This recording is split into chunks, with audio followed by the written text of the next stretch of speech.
Yo, what up? Good morning, GMG. And Monday. Woo! Baby. Oh, so back. What date? What date? April 14th, 2025. Look at that. Another beautiful day to have a beautiful day. I got my co-host in the house. Oh, God, I missed you guys, though. I was physically with Mando yesterday, hanging out in the street of Portugal, but I still missed you guys on the show. Tyler, Mando, good morning. How you guys doing today? Yeah, we missed you, man. Me and Tyler have like a chilled out show when you're not here. I know, I was watching. It's nice. Misses the energy, but it's kind of chilled. We speak a lot about Tyler's obscure bags, basically. Yeah, so I enjoy it quite thoroughly. I've been watching all the clips. They're nice. Shout out to intern. They're good. The show is always informative, right? Like whenever I can, if I'm on the road and I'm not there, I try to tune in on audio or something. It's always good. We run a good show. We do run a good show. It's always really good. Tyler, how you doing? I'm doing well. Yeah, we missed you last week, and I got some FOMO watching your videos as you guys just strolling through the sunny Portuguese coast yesterday. Oh, so yeah. That looked quite nice. But it was a nice weekend. Yeah, I mean, that was... Yeah, go ahead. No, go ahead. I'm sorry. There was a lag. Oh, folks may not know this, but tomorrow is my birthday. I've got a tax day birthday, so we did a little early celebrating this past weekend, so it was nice. Perfect. Stimulated the local big party tomorrow. 90K for Tyler's birthday. That's what we want. 90K for Tyler's birthday. I was promised some sun, but it's raining. I don't know. Mando can't. I feel like Mando may have scammed me. It's gonna be raining a little bit this week. I saw that today. It's gonna be mixed. Mando scammed me. This is a Canary Labs special here. But I got to see Mando's office, Tyler. I got to see his little den. It's nice. It's cute. He definitely has a beautiful place. Did you know, Mando, that a 1.5 liter bottle of agua de nascente, so that good shit, is 25 cents here? Yeah, that's amazing. How much you pay for water in America, Tyler? This shit is cheap. It's probably like $5. Yeah, that's exactly it. That's exactly what you pay. I was telling Vanessa last night, I bought 2 bottles. I was like, wild. She was like, it's 57 cents. I'm like, babe, 50 cents? You gotta tip the cashier. This is not right. Anyway, those sort of experiences in early life in Portugal. Yeah. Oh yeah. We had a good week. You guys watched the Masters?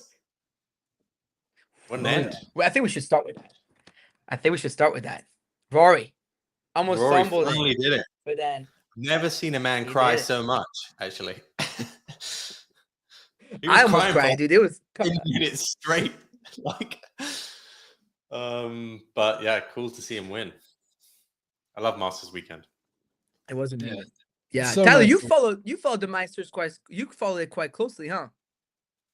Yes, and had a little action on DraftKings. Didn't have any success with it. I did think Rory would win, but I didn't have any other horses in the race as well. But I didn't realize he was just the second in the last 50 years to get the Grand Slam. So that is a really huge deal. I think Oh wow, okay, yeah. So it was clearly a monkey off his back. I think a lot of people were rooting for him too. So it was a fun ending. Yeah. Yeah, that was a tight end, and that was a close end at the end. When he missed that 3-footer, holy shit, man! I was sick to my stomach. I was like, no way, bro. There's no way he's gonna do that, but he did it, and I was good. I feel like I would have cried as much as well if that was me. It's like 14 years trying to win this fucking Augusta National, so that was a beautiful weekend. I think it was a Myriad. If you cooked a Myriad, let me know. Farouk will be doing the Rory celebration when Pups gets back to all-time high. We're on the move, guys. You said see Pups has moved. You guys watching this? Man, wait, hold on. Let's have a segment on that. Hold on, Farcoin's at $900 million, but what's Pups at? Let's let me check real quick before we get to our show. 24 million. It's up 56% on the week. Really? How about that? Just shows you how low. Fuck yeah. Let's go, bro. Pups go ups. Anyways, today on the show today. Oh wow, someone got rinsed 150k points on Myriad. Oh wow. Skill issue. Sorry, no. Today on the show, we're gonna go market report. God, I missed this. Market report. Let's see what's up. We're looking good. We're looking green, baby. Even though Trump almost rugged us yesterday with the Truth Social post. I'm sure we'll talk about that. But we're looking good today. We're looking good this morning. We got Tyler's top 100. I mean, there's a lot going on in the space right now, so I'm sure Tyler has a lot to discuss. And as usual, I'm assuming, I know it wasn't there for the last 2 weeks. I'm assuming we still have the same sponsors, right? Because I didn't get the memo. If not, but I'm assuming they're the same. This show is powered by Galaxy. Galaxy is a Web3 platform empowering creators and brands to build unstoppable communities with full ownership and independence, trusted by icons like Donald Trump, Steve Aoki, Mike Tyson, and the NBA, shaping together the future of engagement, but also Wallet Connect. Wallet Connect is the connectivity network shaping the future of on-chain UX. If you've connected to Web3 app, you've seen Wallet Connect. That blue logo, it's everywhere. An icon of trust in crypto, as recognizable as Visa at checkout. Want to learn more? Follow Wallet Connect on X and Telegram to stay ahead of what's next. But also, I heard that we picked up a new casino partner. I'm gone for 2 weeks and Mando launches a casino. That's crazy. You're launching it for like a year. You've been cooking. Yeah. Yeah. I mean, I know I'm on the little angels thing. Yeah, of course. You guys are cooking. $20 million of volume. Fuck. 21 and a half now. It's fucking wild. Yeah, look, I this is obviously myself, KBN, Ben Lamb, a bunch of other people. I'm a big fan of Rollbit. We were with them for a long time. But now and they were great show partners, I think. But we're gonna try it out with ETH. We're gonna try and give you a similar sort of experience for viewers. Bunch of prizes we're gonna do daily. I think I missed the end of the show today, so I think we're gonna do double prizes for tomorrow. But daily prizes. We're going to play some of the games. We're going to be adding a bunch more like crypto-based games that we'll be able to play at different times. Sims, who's our producer, has been streaming a bunch of them, so he knows them in and out. I know, Farouk, you've been busy, but we'll get you good at those games too. And these games have like a 1-2% house edge, so we should hopefully be able to give out pretty much the exact prize each day over a long period, which is pretty good. I mean, I'm seeing a message, make ETH available in Spain. Let me tell you about 3 simple letters. VPN. Okay. Just take a flight. Just take a flight. No, I didn't say that. But basically, we're gonna do giveaways every day so that the amount of money you guys can make on the show equals to what you guys could have won right before this. So we're gonna play games every single day starting tomorrow. Make sure you use FOMO hours affiliate code though. I know Wizard of Soho is out there shilling his affiliate code like a madman, but you can't be using his code. Has made 10 grand in 4 days. Holy shit, that's insane. If you want to win on the show, you have to sign up to Yeet using the FOMO hour affiliate code only and have a public user profile. All right. And then we'll pick a winner every single day. So tomorrow too. But this time, instead of doing Tuesday to Friday, it's going to be 5 days a week. And we're going to play some fun games. And I think if you hit Fartcoin on Coin Race, you're going to be able to 40x $1,000. So, hey, you never know. You're going to be able to win anywhere from $500 to, I don't know, let's call it 50 grand. So it's kind of similar to before. Every single day, 5 days a week on FOMO hour. But anyways, with that, why don't we get cracking to the market, Mando? Oh, I don't have the things. Maybe. Yeah. Who is the man, macro daddy of the land? Can you dig it? Yeah, GM everyone. So a better weekend, I would say. We are up. It was a little bit volatile yesterday, but Bitcoin is Still at 84.5. You've seen Solana that's actually had a decent bounce off the lows, is now at like 132. And Bitcoin, and a range of other like more risky things are still like hanging out towards the top. So like Farcoin's at 900 million. Decent bounce in a bunch of other like L1s / altcoins. So just definitely some more risk activity coming back here, which is I think a good sign for the general market. In terms of the stuff that I'm looking at, I think bond yields continue to be kind of like my number one thing that I'm looking at here. And they're down a little bit today, so that's been taken a little bit positively. There was it's a little bit confusing, I would say, the commentary coming out of the Trump administration when it comes to these sort of tariffs. So there was some commentary over the weekend that they were going to be reduced for a bunch of semiconductors, electronics, and that was basically seen as positive for big tech. And then that was kind of reversed by Lutnick saying, oh, actually, we're going to do special tariffs for those. And then Trump actually kind of tried to reverse everything and said, hey, yeah, no one got off lightly. We're still going to do it. It's different. Like now, and this is speaking, I like to say like purely objectively, I think I don't know if they're taking him as seriously as a negotiator after kind of what happened, because I think there's like this, did he have to black out because of the bond market? He backed out anyway. So like, is he really in control of the decision here? So like, I don't know if the threats are as threatening. That's my general sense of this. Like whatever he says at this stage kind of feels a little less like, oh, okay, it's just going to work out, because it also feels as though, as Ovi put it, there's other decision makers in the room, it feels like, and one of those decision makers is the bond market. So it doesn't feel like he just has carte blanche to do whatever the hell he wants when it comes to these sort of tariffs. And I think that's important to know, because as we go down this route, it feels as though there's more chances he'll bail out. I think the market will act less drastically to some of his comments. It's probably slightly better for us overall in crypto, because we generally sell off on these like crazy headlines. So yeah, slightly better market for crypto. Obviously, we've seen money printing go up over the last few weeks. There was this general like bid, and I do think Bitcoin's got a good chance here to like take that narrative. Gold is down a little bit today, but it's still up very close to all-time highs here. So feels like those two have a pretty strong narrative going for them at the moment. I think the biggest story away from that was probably this mantra thing, where I think a lot of people, I mean, this was a coin which we had spoken about a couple of times on the show as being one of the best performers of 2025, and none of us had heard of it. Mm-hmm. A RWA chain out of Dubai. Say more. You really had to specify, right? We've seen a few of those, and seemingly dropped like 90%, and a lot of people pointing fingers at Binance, at the team, that this was just like a rug from the start.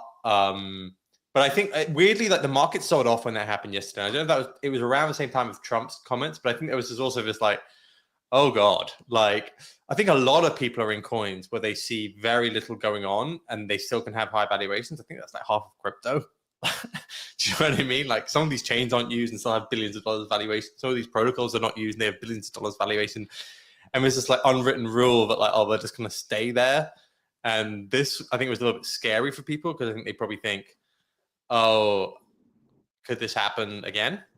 Could this happen to my Vaporware? Yes, it can, and it will, actually. And it can. So I think, I don't know if it will. Alts were a little bit scared on the back of it. I did look for some of the other big RWA coins, like Ondo.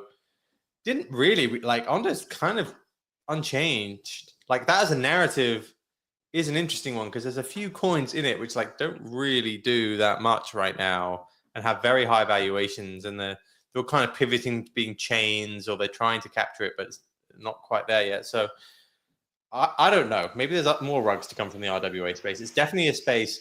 It's almost similar to the AI space, where there's a promise of stuff in the future, and I mean, there's no AI coin at $6 billion valuation, but that's the sort of stuff where I'd worry about. Oh, is this just going to rug in one day? You know. Wait, can you just explain something to me? Because this is the founder, right? And then the team. I think the original team, like Mantra account, posted a quick tweet yesterday, which wasn't great after like a coin is down 92.5%. Which, by the way, I don't even know why this was worth $6 billion in the first place, but I guess that goes for most of crypto. Can you explain to me how? So they're saying that there is an important stakeholder that got liquidated on an exchange for a big size. But could you explain to me how this takes the token down 92.55%? Well, it doesn't. That's the point. Right. Like that. Okay. I think that's the whole in the story here. Like, obviously, a coin is just buyers and sellers, and like if there's no real volume, right? You know, there's a market maker probably here like making fake volume, and then maybe somebody's dumped and they just realized there's no actual bid for it. There was some commentary from Zach XBT that some big Mantra holders had been hacked recently, but again, that can always be a LARP too, like that people may have lost access to their wallets. When something falls 90%, that's a pretty heavy sell-off. What it really shows, because you could say, oh, maybe just the LP, even on Binance, was low, and like it just used for the LP. If there is no other buyer of that coin, I think it says a lot. You know, like that would never happen to, even if like this happened to another coin, even like a meme coin, right? Like there's buyers on the dip. If there's no buyer for 90%, it probably tells you that there was no real buyers anyway. And I think it's been a yeah, you like that one. Mando, what do you hear? You reply to people like that? He's a meme lord. That one did some numbers. Oh, God. Yeah, anyways. I think it was an interesting one. Like, it really just, yeah, I think it just exposed that maybe this could happen with a bunch of tokens. So let's see. I think what was also interesting about this one is I remember there were a few people kind of like victory lapping and pointing out like, oh, none of the KOLs on the timeline told you about Mantra. And it's one of the #1 performing alts of the entire year. You need to fix your timeline. It's like no one told classic. What the hell it was, and it turns out it was just nobody knows what the fuck it is. Fake artificial pump. So I don't know. I think the dev is French. Is he? Red flag #1. Yeah. I'm just assuming because I saw a French flag somewhere. Oh God. Yeah. Kind of. Damn. That's another Dubai special. A #9 that we call them. Wow. Anyways, all right. So I have no idea what happened there. I just thought they were on the Kaido thing. Like, Tyler, is that right? Like there was a Kaido Yapper leaderboard for them or something like that, or I actually don't know if they were on Kaido. Okay. I don't remember them on Kaido. I'm trying to look. So they would be. Oh yeah, they are on here. Yeah. All right. But I mean, Kaido's got 25 post TGD community leaderboards. So like that does. I'm just saying, like, like you've got a bunch of folks trying to farm Kaido who don't actually know anything about these protocols, and they're spreading messages about it, like that can amplify the potential issue, right? No, I'm just saying, like I'm starting to see a pattern, right? It's like you come with some bullshit narrative, you pay to play on the platform where people like talk about your product, you know, because people are just probably paid to yap, right? Because they're trying to farm yap points. So it's nothing to do with Kaido, by the way. And then you know, you kind of like do all this stuff, and then bang, like all of a sudden, that's like kind of the new play, right? Like back then in 2021 NFTs, it was like X Apple and X Amazon start an NFT project, and then they raise like $25 million, and then the project becomes nothing because turns out the guy worked the Genius Bar at Apple. You know what I mean? So we gotta be careful here, man. These. I'm not saying they're scammers because I don't know. It seems like the founder wrote a very large post about it and then ended up on a few podcasts right away. I kind of like that usually about if you're trying to fix the problem, but it looks like that was looks like it was quite a big deal. So, do you guys think a token like this recovers? This? No. No. There's nothing there. There's so much of crypto is like that. Like these scams are wild. Like they I mean they do this in like TradFi a little bit. Like you'll find these like random companies where like they have huge valuations and then somebody just realizes there's nothing there. But there's gonna be some of this in crypto too, for sure. I think I mean, this is still overvalued. What does it mean for the broader like RWA sector here? Like, are the other coins, are they going to go up or are they going to go down as like the broader sector has some trust loss? So we'll see. So let's have a look at Ondo. You have to evaluate each of them individually. Ondo is a coin which is probably leads that sector now. Now that Mantra's at 0.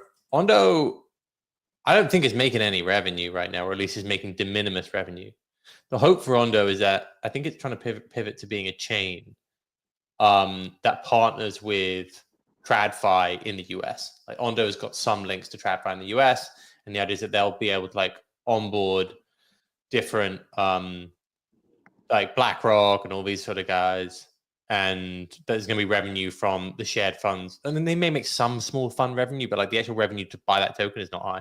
Ondo still has a diluted valuation of like 9 billion, right?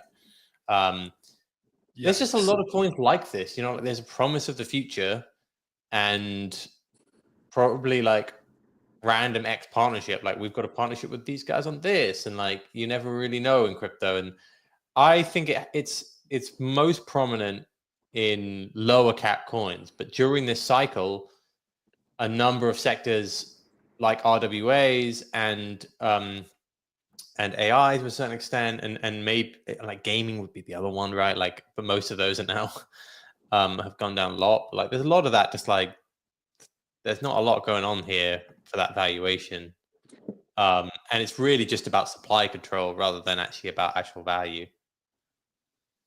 So yeah, I mean, look, on the flip side, you could be holding ETH per according to Woban Boba, one of our listeners. He's saying even down 90%, even down 90% and outperformed Ethereum year to date. So actually, I'm a glass half full type of guy. I don't know, that's what I'm saying here. That hurts. It's not hard to do. Or on the 1 year, listen, I'm a glass half full type of guy, you know. But yeah, no, I don't think this would something that would affect the whole RWA narrative, Tyler. I think people would just like flock to like a more.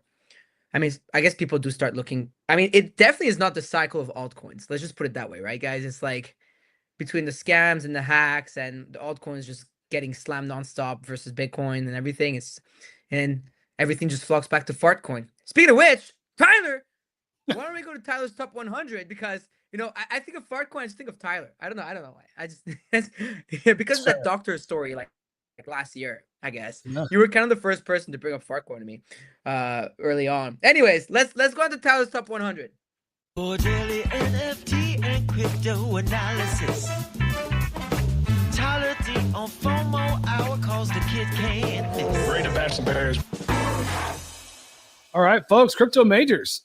Nicely green here, up about 2 to 6% across the board. Bitcoin at 85K amidst ongoing tariff volatility and roller coaster headlines with walking tariffs back and then saying, hey, that was fake news. So it's an ongoing roller coaster.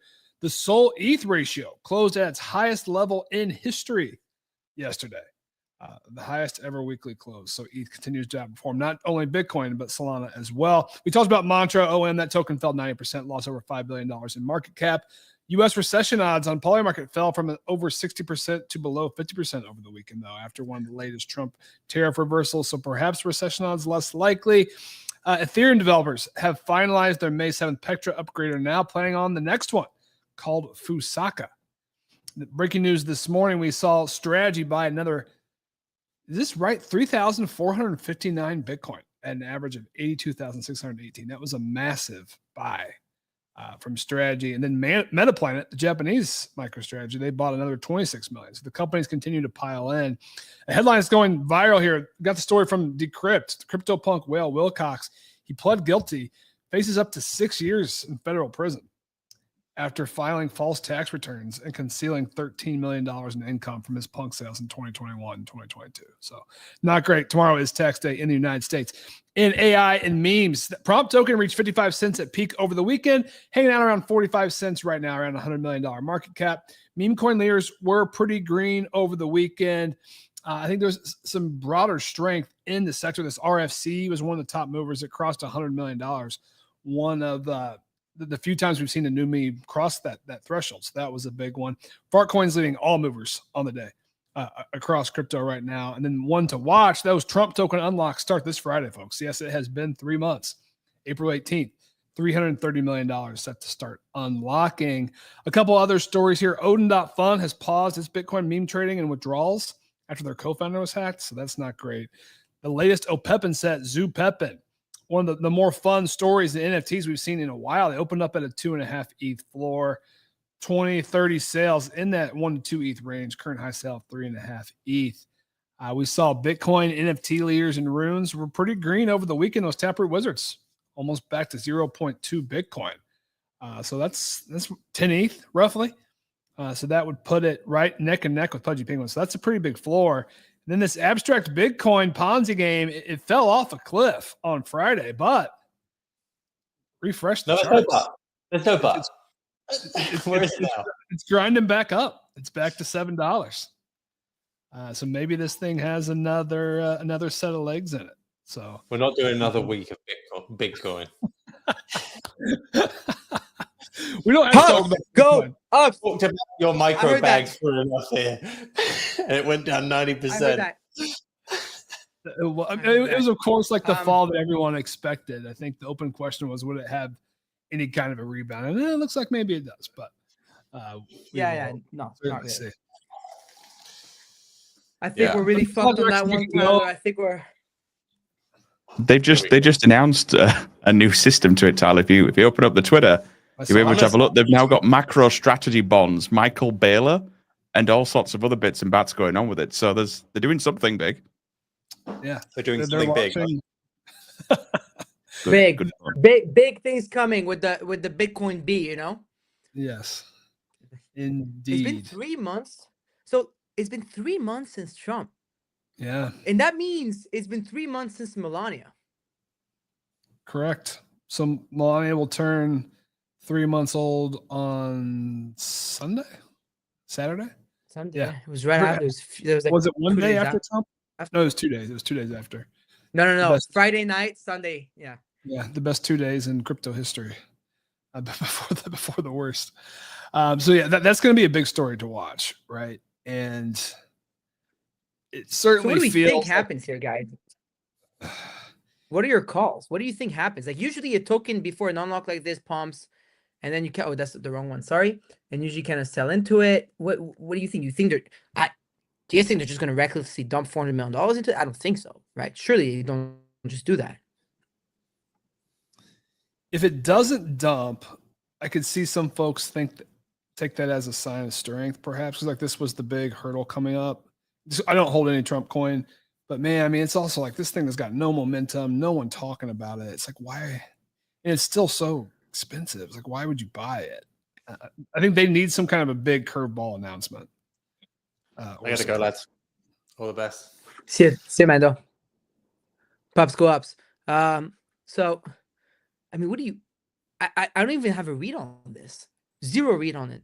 Yeah, I've been thinking about it, but because I was like, maybe do I take a trade? Do I not? I'm like, I'd rather hold Soul over that, or just Fartcoin, which we'll talk about in a second, I'm sure. But this is, I don't know. And if you're buying it here on the hopes that they're going to pull out a trick, like, I mean, what is your upside? Like 20%, like 50%? Like you think it's going to go past 12? And I mean, there's other plays on the meme board that look easier for a 50% gain right now, right? Yeah. Versus still the downside risk. I mean, this is still at 8.5 billion FTV. That's the thing. Like I don't with 300 million in sell pressure unlocking on Friday. And that's the thing is on every pump, you can't even hold the pumps because you're like, well, what if? Because it's unlocked. Because then it'll be monthly too.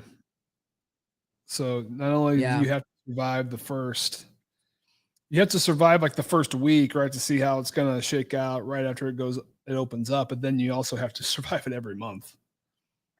So it's a tricky one. It's hard to paint the bull case. Yeah. Okay. I guess we'll see what happens on that front. Speaking of meme coins, Tyler, our favorite, Farcoin.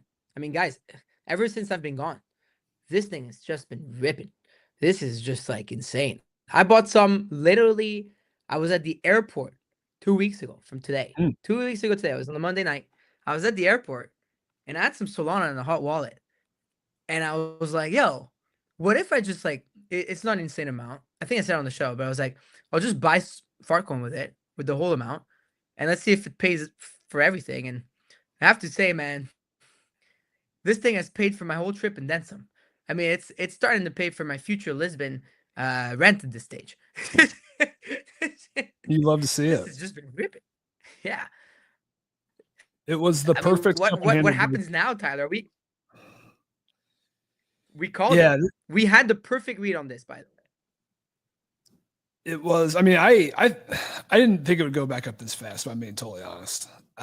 So like this has been incredible to see. We're up now 3x in 2 to 3 weeks here. I think we're probably going to kind of chop in this range. Like maybe we overshoot $1 on a big pump or a short squeeze. I think it's going to take a little bit of time to consolidate this next level, unless we just see like a major breakout. I think what's interesting to watch here is it did this with Bitcoin at 85K, Sol's at 130. And you've got folks like Ansem calling for Sol to go to 180 now. So if Sol pumps 40%, we're not going to $50 anymore. That was a call. Oh, yeah. They're bullish now. Okay, got it. Yeah. There's more bulls on the timeline now. So the question is, if okay. Sol runs 40%, what does Farcoin run? And probably more. What I love about this is that it's the stupidest coin, right? Like the Fartcoin, and it's the most TradFi adopted meme coin at this stage, almost ever. I can't say it's more adopted than like Dogecoin and TradFi because like Dogecoin was the meme, whatever. So I'm not trying to compare it either. But like, and during the roughest time last week, right? Like this time last Monday was like Black Monday, right? And that thing was ripping through all the Trump, tariff, China shenanigans. And now I feel like the narrative just got stronger, Tyler. It's like, I'm here like, wow, like at what point do I just put all my Solana into this thing? I'm late, clearly, but am I? Still 60% off all time down. Yeah. This is crazy. I mean, I can't believe I didn't do it. I did it last time around when it was around 600 million. I did not do it this time around because I was convinced that we'd go lower. I caved. I was fully allocated, but to majors instead of to my favorite coin, to our favorite coin. So look at that. Anyways, Tyler, what else you got for us? I see Naveen in the stew. We'll go to Naveen soon in a couple of minutes. Talk about all things Tari. You know, I love that stuff. Naveen loves Farcoin, I'm sure. Can't wait to ask him about Farcoin. But Tyler, what else you got for us today? Yeah, I think the Opepin set's a fun story, right? I don't think we've seen an Opepin set in a while take over the timeline. So I think a lot of folks rooting for this one. I think I've seen a lot of folks who maybe haven't been buying NFTs as much, kind of jumping in to buy this one. So it's called Zoopepin. I think a handful of artists collaborated on this one over several months. It went live, was massively oversubscribed, like 2,800% subscribed. That unicorn is the one of one up in the top left corner. That crab 7 over on the top row, that one sold for 3.5 ETH. I think that's the top sell that we've seen so far in the collection. It holds a 2.5 ETH floor. So anyone who minted and got that got a nice little return over the Opepin floor. So it was a fun story. We had a couple nice punk sales over the weekend. Cowboy really sold like in USDC. They're so cheap. Like that Cowboy sold for 100,000, which the floor was over 100,000 a couple months ago. Yeah. And then that other one sold for 62.5 right next to it. So clearly people are continuing to buy some of the more aesthetic punks. Hasn't been a whole lot of floor action recently. I think we're probably waiting. I think we need to see a little bit more risk on. Like if Bitcoin clears 90K, maybe folks start to feel a little bit bulled up about going downstream a little bit more. into punks. I think that's kind of my read. So we're hanging out at 42.5. It's been pretty much a stable floor here. I don't know if when you were out last week, that alien sold for $6 million, but it was a $10 million. F. Yes, he's got his 4th alien. Dude, OV back at it, buying aliens. So in terms of like ETH, it's a lot of ETH, by the way. It's just that ETH is down in the gutter. And it's $6 million. If someone listen, there's still someone out there with the appetite of spending $6 million on a JPEG, on Ethereum on top of that. You know, listen, it's got to be bullish. For punks, the thing is, I feel like it's like it's so in plus positive EV to buy a middle punk, something aesthetic, than a floor punk at this stage. I have a friend, for example, is shopping for a punk, and he put a bid up. He doesn't want to touch the floor. Firstly speaking, I don't really like any floor punks. Like, you tell me pick anything in the first 2-3 rows, I'm not a big fan, right? It really takes around like here, not bad. So you're really looking at nothing crazy under like 47-ish ETH, and then above this, and clearly the market is saying the same thing as I am. Here, like, you have really nice punks here. So you really got to dish out a little more, and these middle punks are selling, man. So that's always a good signal to me. When I see something like that. It's been the story of the cycle. It's like Bitcoin, and then for NFC, it's been punks. That's really it, right? And then, of course, a bunch of pudgy stuff along the lines, like between the airdrop and abstract. But love to see O'Pepin come back strongly here. Jack Butcher's a good friend. He's a good guy. He's been around the entire time. So that goes to tell you that there's going to be appetite for these O'Pepins, man. When the market turns around, and hopefully when NFTs start doing better in the art space in general, people are still going to want some. I saw you talk about Grant Yun last week and stuff like that. So don't want to reiterate, but you love to see that. And then the other thing on punks, though, that Wilcox story is crazy. Yeah. So when this headline first started coming out, we didn't know if he would be facing jail time. So I think that was the open question. So he did plead guilty. As the details have come out, he effectively checked a box that said he didn't have any digital asset transactions. So it's not like he reported 1 million in income when it was actually 13 million. He reported 0. So those are the type of egregious crimes, effectively, that I think will get you in more trouble versus if you miscalculated, but you at least put some type of a good faith effort into doing some type of reporting. So I think they'll probably make an example out of that. I don't know if he's going to get the full 6 years. I would imagine it's probably less than that, but I think he'll probably be facing some actual jail time for this one. So just another reminder, folks, with tax day, if you live in the U.S., it's nice to go to sleep at night, right? And I mean, he tax day tomorrow. He kept an extra 3 million. It's like, that's what the article says. Like, really, like 10 million versus 13 isn't really that different. Like, just take your 10 million, give the government their 3, and he still owns 100 punks, so it's not like he's poor. Yeah. There's also, like, from a trading perspective. Yeah, from a trading perspective, there's a question of, okay, like, will he have to liquidate the punks to, sell for fines, raise capital for fines, that type of thing. Punks OTC kind of alluded to the fact that maybe he had already done that. It's like, I think he went on a sell spree like back in 2023. He did. Into 2024. Yeah. So I don't know that we're going to see a whole lot of like Wilcox sell pressure necessarily. But we'll see. Never rooting for anyone to, no. Jail. No matter who. It depends who. Sorry. Like someone like Duquan and SBF, we're definitely rooting for them to be in the same cell as Diddy. You're right. But but those ones, man, this sucks, dude. This is wild. Hey, tax day tomorrow. If you're one of those people that check that you don't have any CryptoPunks sales to your name or any crypto sales, maybe go back and check that box, okay? You're gonna sleep better at night. And if you don't want to, then maybe go live somewhere else. But you know what I mean? Like that's so crazy, man. That's crazy. That's really, really wild. And also his buy average is nothing. So that 3 million really means nothing to him. Like it's because he claimed most of them, right? If not all of them. I think he was one of the biggest punk claimers ever, right? He got like 200 punks. So yeah, we covered this last week, 2.5 weeks ago when the news came out with the IRS, and I'm afraid that they may make him an example, because that is a prime example for the other NFT traders that made a lot of money last run. And sadly, also be careful because a lot of these people, I mean, including myself, lost a lot of money after that. But you still got to kind of pay your taxes then, right? So you gotta pay attention. Anyways, Tyler, if there's nothing else that was super pressing, we can probably talk about it tomorrow. Perfect. Let's go to Naveen. Naveen extra bullish. Oh yeah, I got the so bullish, and we got Naveen extra bullish. I love that. Naveen, what's up, man? How you doing? Good morning. Good morning. Thanks for having me, guys. How you doing?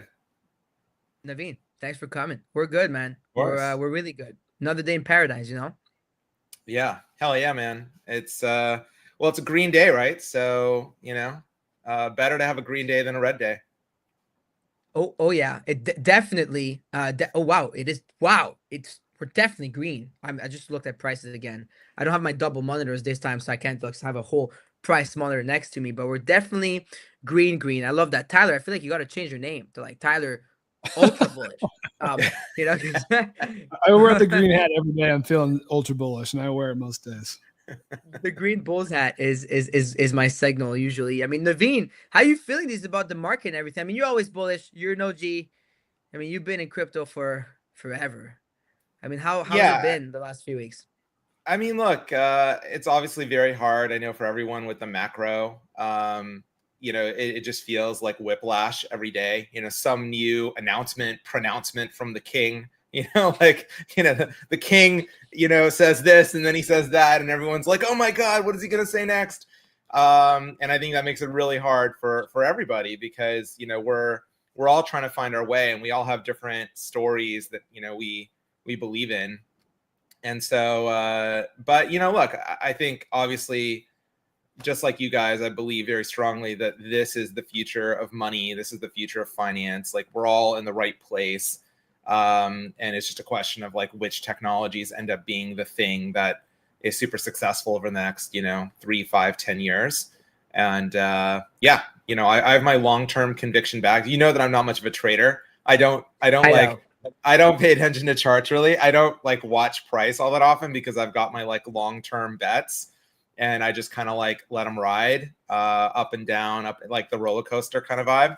So I'm happy with where I'm at personally.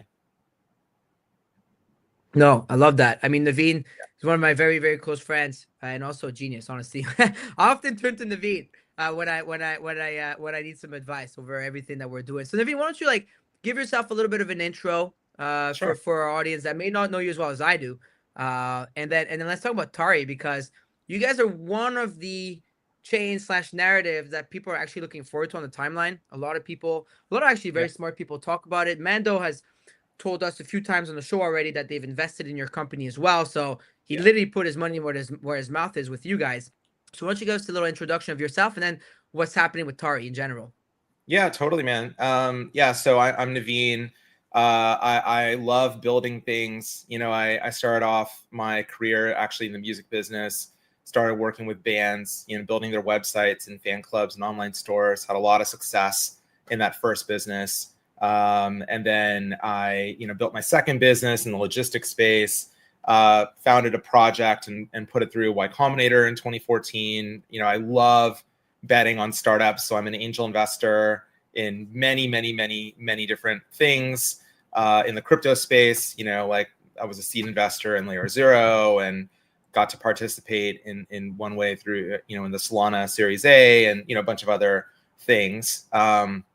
Obviously, I'm a backer of you guys, as you know, and very passionate about what you guys are doing with Myriad and Decrypt and all the other amazing things that you have going on. So and then I got into this space in 2016 as a Monero miner, and for me, it just made a lot more sense than getting involved with Ethereum and some of these other other things that everyone loves these days. And then I got to meet the former lead maintainer of Monero. His name is Fluffy Pony. His real name is Ricardo. He goes by Fluffy Pony on the timeline, which is a whole separate conversation.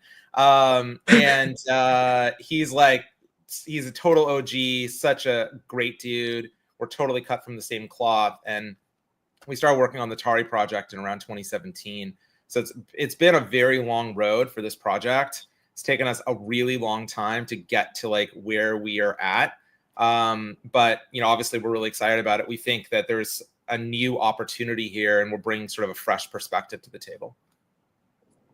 Yeah, this is great. So I love that. So Fluffy Pony, yeah, I remember talking to him back in the Yacht days. But it's actually pretty crazy that your partner is one of the co-founder, core contributors of Monero, right? We've talked about Monero a lot, especially in the downtrend. I think we were talking about Monero in the sense that it was probably one of the safest havens, right? The safest assets to own 2025 so far.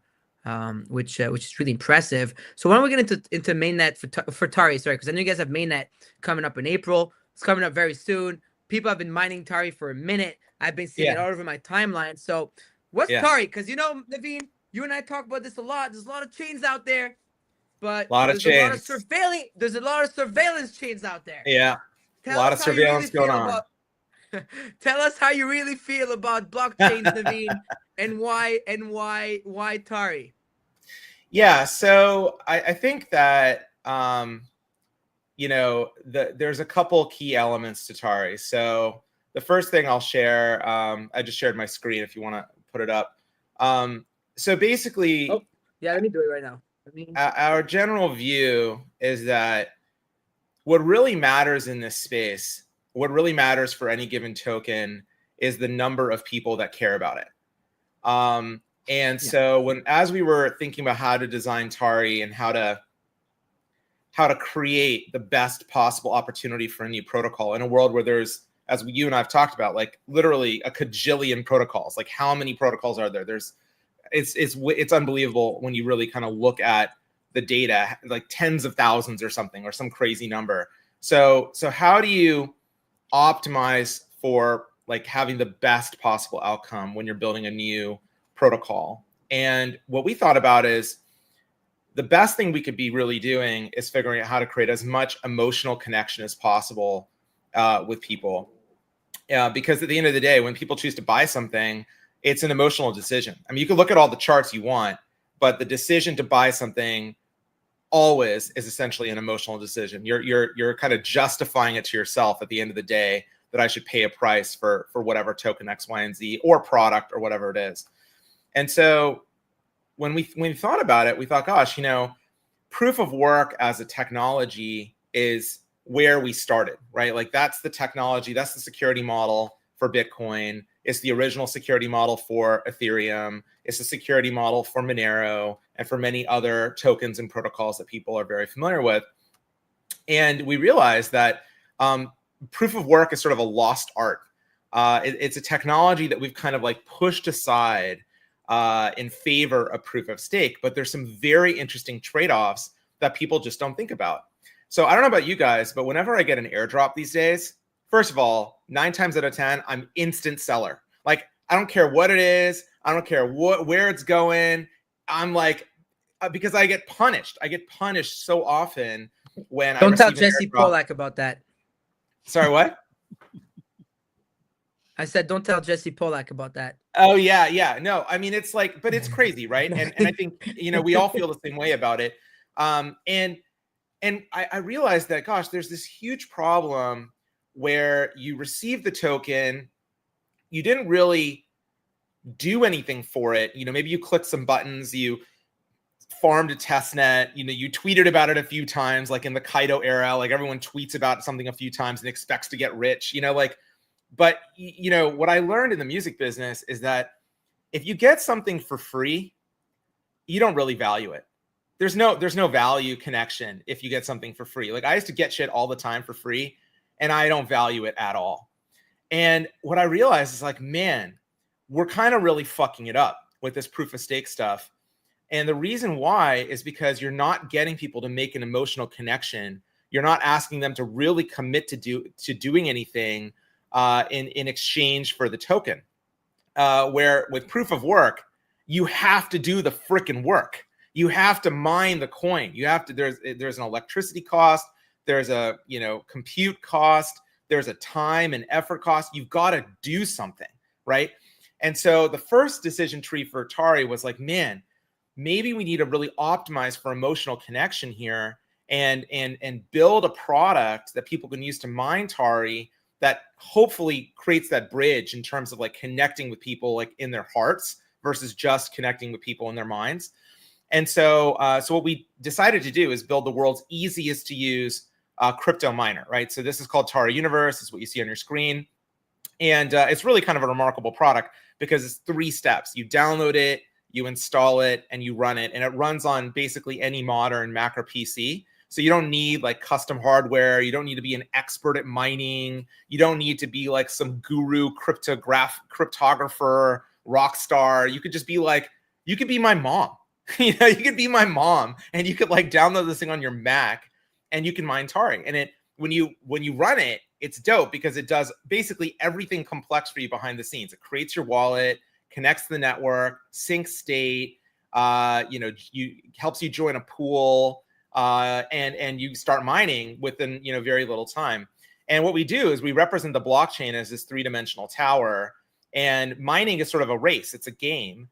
So you're competing with all the other miners to build the next floor of the tower. And that's part 1 of the Tari story. Part 2 is the one you know about, which is it's default private. And you know, to me, I always, you know, I get on spaces sometimes and I have these really hilarious conversations where people are like, well, Naveen, you know, isn't the purpose of blockchains to be transparent? And I'm like, bro, you know, the original Bitcoin white paper has a whole section on privacy. I mean, what are you talking about? This is like an implementation decision. It's not like some like core thing that like, oh, all blockchains must be default surveillance or they're not blockchains. It's like, bro, this is a choice. And when you really zoom out and think about it, and you go, okay, what's the purpose of these protocols? The purpose of these protocols is to become a new layer of the internet that, you know, powers basically programmable money, you know, and all kinds of different kinds of programmable money. And when you really think about that, you go, gosh, you know, well, when I send a wire transfer, who knows about it? Hey, Farouk, how much is in your bank account right now? You know, do you want to like create a world where someone can just Google the bank account number and like be seeking your balance and your transaction history? You know, and you start to think about that and you think about, gosh, this is actually a safety issue. You know, like when I'm walking down the street in whatever, New York, Paris, San Francisco, whatever, I don't want everyone to know what I got going on. That's crazy. That's a safety issue, right? And then you start to think about business and you're like, oh my gosh, wait, you know, you see it all the time. Like you see these tweets about Ethereum and Solana. Oh my God, it's the chain of business. And look at all these partnerships and shit. And you're like, all these companies they supposedly are partnering with, do any of these companies want every employee to know how much other employees are getting paid or how much customer A pays for product or service versus customer B or C?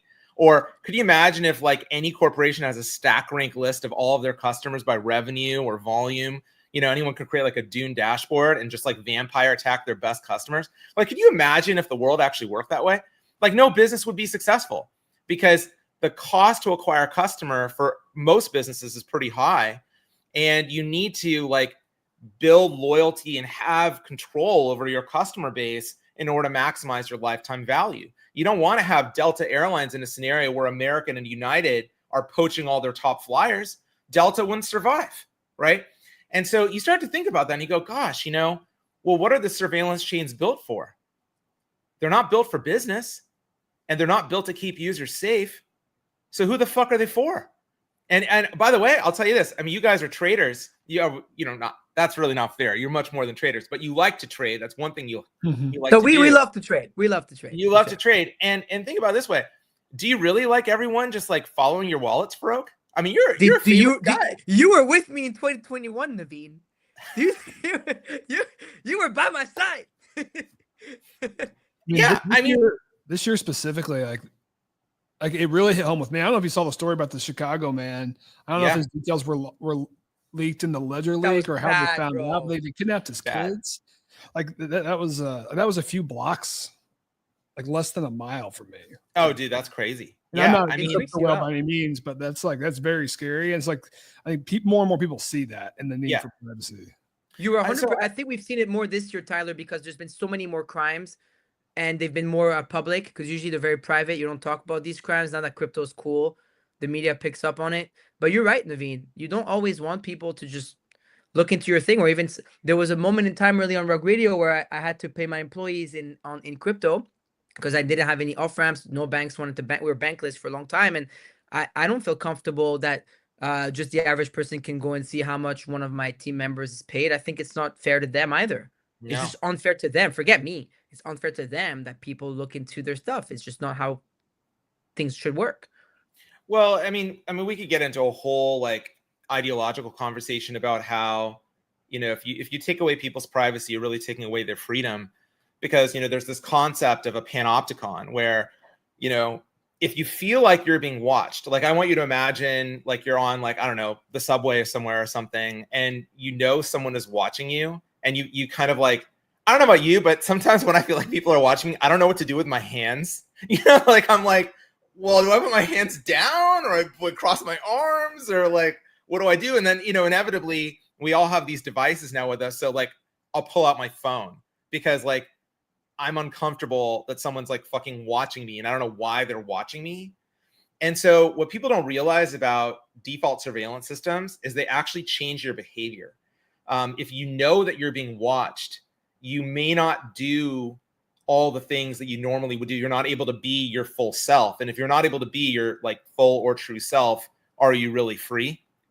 That's really the question. So that's like a big like ideological thing. But anyway, last thing about Tari is the other thing about this industry we think is like completely fucked up is like the lack of support for builders from 100% of the surveillance chains. Like the surveillance chains are basically universally dog shit for builders. And I know that's a big statement, so let me kind of like justify it for a second. Okay. So you think about someone who builds an app for like your iPhone or something, right? Why do people want to go through the pain of doing that? You know, you have to pay Apple a fee to have a developer account. You pay up to 30% of gross revenue when you ship your app on iPhone. You got to go through some crazy ass approval process. You know, there's like a bunch of interns, you know, looking at every fucking app, you know, making sure the guidelines are being followed. You know, the Apple guidelines, they're super draconian. Why do people do it? There's one reason. And the reason is because Apple gives you distribution. Apple gives you users. They give you customers, right? When you ship an app on Solana or Ethereum, how the fuck do you get distribution? There's no app store. There's no discovery. Like you have to be chronically online on the timeline or in some group chat to even learn a new app ship. Like a new app could have shipped while we're on this, you know, having this chat right now, and no one would know about it. I mean, you might know about it, Fro, because you're like one of the most plugged in people in the fucking world, but I won't know about it. How am I going to know about it? Right. And that's the crazy part about this industry, is that it makes it almost impossible for new products to grow. And that's why I want you guys to really think about this. There's probably less than 50 super successful apps across all chains in the industry. I'd be surprised if you can name more than 20, like right now, you know, right? Like Magic Eden, Uniswap, maybe Jupiter, you know, well, they're all DEXs, they're all exchanges, right? Like yeah, all the ones we're gonna name, and then the ones we're not gonna name are probably irrelevant because they were relevant 2 years ago, but they're out right. of, yeah. you know? So it's this like is the like free market. It's like most of them are not even on chain, right? They accept crypto, like all the casinos, etc. Right. They're not really on chain apps. It's like Myriad's the only technically on chain prediction market, but 100%. Polymarket is the killer, and Kalshi's cooking right now. I love them, but for now, you know, for now. But here's that's for now. But you're right. There's not that many. Here's the thing: how many multi-billion-dollar companies have been created on the iPhone? I mean, think like Uber, Instacart, Airbnb. You know, on and on and on and on. Yeah. How many? I mean, the games. How many games? So many. A lot. Yeah. A lot. Okay. Well, why? Because they provide builders with the one thing they need more than anything in the world, which is distribution. So what we realized, we said, okay, for Tari, we're going to build this crazy easy to use mining app. We're going to work our butts off to get as many people to start mining Tari as possible and make it fun and interesting, exciting for as many people. And then in the future, what we're going to do is we're going to change the interface for Tari Universe to look something like this in the future. Okay, so the idea is we're going to turn it into a fucking app store, right? So you download the software for free from the internet. It's open source. You start mining Tari on your Mac or PC. It's so easy to use that your like grandmother can do it. And she's earning coins and you're earning coins. Everyone's earning coins. And you'll be able to go directly from the coins you've earned to using them on apps that are natively built on Tari. And then for builders, we say, hey, look, you don't have to negotiate for a tweet from the Swiss, Dubai, Abu Dhabi Foundation, the Cayman Foundation from some bullshit surveillance chain. We're going to put you in the fucking app store.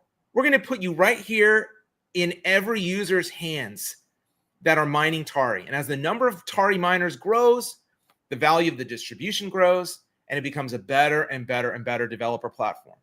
So those are the 3 insights.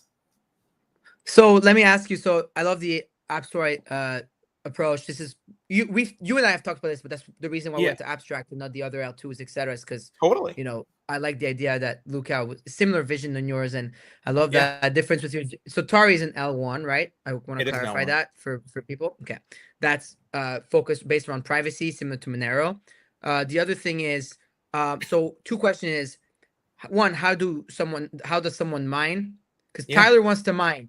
I want to start mining. Okay? What do I need to know? Is my electricity bill going to jump to $1,000 a month? Like what do I need to know? So there you go. So how does someone mine? And then how long have people been mining for? But first, like, let's get into like how does someone, you've got a lot of people excited, including Tyler. Obviously, I'm always excited about what you're doing. So how does someone start mining? So all you have to do is visit Tari.com and download what we call Tari Universe, which is the name of this app. That's it. So you download it, you install it, and you run it. And after it syncs and goes through a process, you'll be up and mining. Right now, it takes a little bit of time, maybe 15, 20 minutes to sync up with the network. But we're launching a new version this week where we've dropped the sync time down to like 2 minutes or less. So basically, it's going to be fast. You download it, you install it, you run it, and then that's it. And then, people have been mining on the testnet now for, since like October-ish of last year, at least using Tari Universe. We had earlier testnets than that, but using Tari Universe. And we have this thing called the airdrop game where you mine, these gems. So you can see I have 146,000 gems. And basically you get gems as you earn block rewards through mining. The more gems you have, the larger your airdrop will be. Obviously, I don't qualify for the airdrop, so this is all my gems are going to go away. They don't count. But I got to test it, so there you go. And so that's basically it. I mean, it's that simple. And then we're launching the mainnet later this month, and it's just intended to be a completely, like, everyone is zigging. They're like, oh, we're gonna do the launch on the big centralized exchange, and it's going to be a high FDV, low float. And, if you look at the data, I mean, you guys have the data over the last year, all the listings on, the big exchanges are basically like this, it's like you were kind of an idiot for buying at the top. Tari is a completely different vibe because it's organic, right? So it's, at day one, there's very few tokens in the market because you got to mine them, right? So basically going to have a bunch of people out there who are mining these Tari tokens, and Tari builds up organically and everyone kind of rises together. And I think that's a far better outcome for everyone in the community than like, oh yeah, we were backed by some giant VC and listed on a centralized exchange, and now the thing is worth $7 billion overnight. And you're like, how the fuck is that? Show me how it's worth $7 billion. It's like, to me, so I'll show you one last thing. When we think about Tari, there's really only one thing that matters in our world, okay? And that is this. If you go to our block explorer, okay, at the very top of the page, we show the number of active miners. So there's 5,502 active miners on this testnet right now. But these are not just users, dude. The average Tari miner is spending almost 5 hours a day mining. These are not users. These are operators, okay? These are people who have deep conviction and passion for this thing because they're putting their compute and their electricity and their time into it, right? It's a completely different equation than some bullshit active wallet count, TVL, You know, like, look how many people tweeted about my shit. It's like, fuck that. These are miners, man. These are people who are mining this shit, right? So that is a completely different level of conviction than what you have with the other protocols. And as this number just grows over the course of time, then that shows how the usefulness of the protocol continues to grow. And that's really, it's really that simple.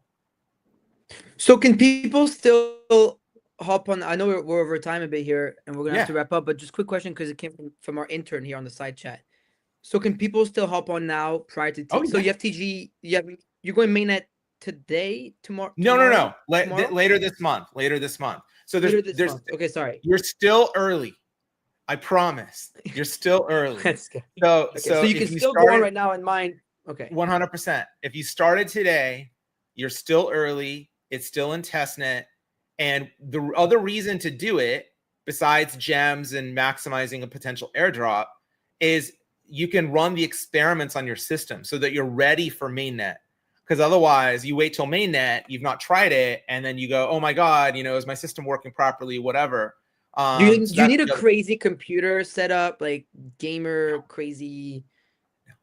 I am literally doing this call with you right now while I'm mining. I know, I could tell you on my laptop. Yeah. Right. So I'm mining on my laptop. Tyler's setting it up right now.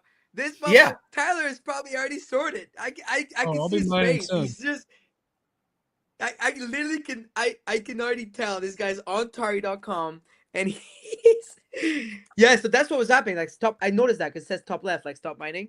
And he's just collecting these gems. So this is great. I mean, hey, there's some alpha for y'all, you know, on here. You know, there you go. He won a block.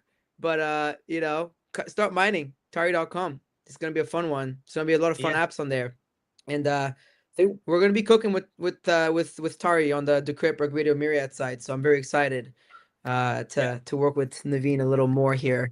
It's gonna be a lot of fun. All right, well, Naveen, any last things you want to share here? No, dude, so grateful for the opportunity to come and hang with you guys. Thank you for having me. I'm a huge fan of both of you and everything you guys got going on, and the whole Rug Radio and Myriad crew and Locks and the whole team. And we're just really excited to just do something a little bit different. You know, we're kind of tired of the same faster TPS. You got to go faster, Farouk. If you don't go faster, then it can't scale for 1 billion people. And I'm like, bro, where's the 1 billion people? Are they all gonna KYC? Are you gonna scan their retinas? All their retinas? Scan the retinas. Show me your retinas, Farouk. I want a KYC. You're gonna fucking ask me for my fucking driver's license every time I fucking pull out my dick, you know?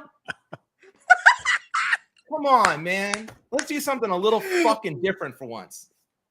I love it. Naveen, I'm stopping the show here because that was too good. Intern, thank you guys for having me. We're stopping it here, Naveen. Naveen, thank you so much for coming here, man. That was fun. Right. Love you, dude. I'll see you guys soon. Have the best week ever.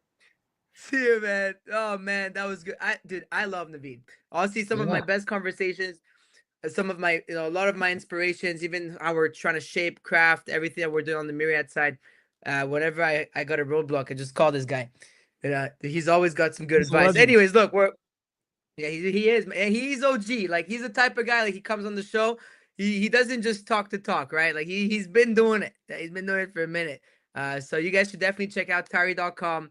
Start mining. It looks like Tyler's a new miner here. We got someone in the comments saying he's been mining for 3 to 4 months already. So absolutely love that. So go to Tari.com, start mining. One last thing, if you go on my Twitter, on Rug Radio's Twitter, we officially announced our Dubai event. Sadly, I have to go to Dubai. I go there once a year, so that's about as much as I can handle. And so we're dropping a banger, though. I go in there, I make a splash, and I leave. So we got our event in partnership with Infinex and a whole bunch of other people. And that's live. So if you want to apply to come, apply. Because last year, there was 600 people at the event, Tyler.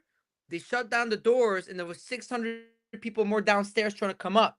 But we can't fit more than 600 people. Okay? So don't do this to me again, calling my phone saying you're Farouk's friend. Sign up. No one's Farouk's friend. when I got an event going on, unless you sign up. Tyler, I'll see you tomorrow, and everybody as well. See you tomorrow morning, 10 a.m. Eastern Standard Time for the episode of FOMO on Rock Radio. Let's go.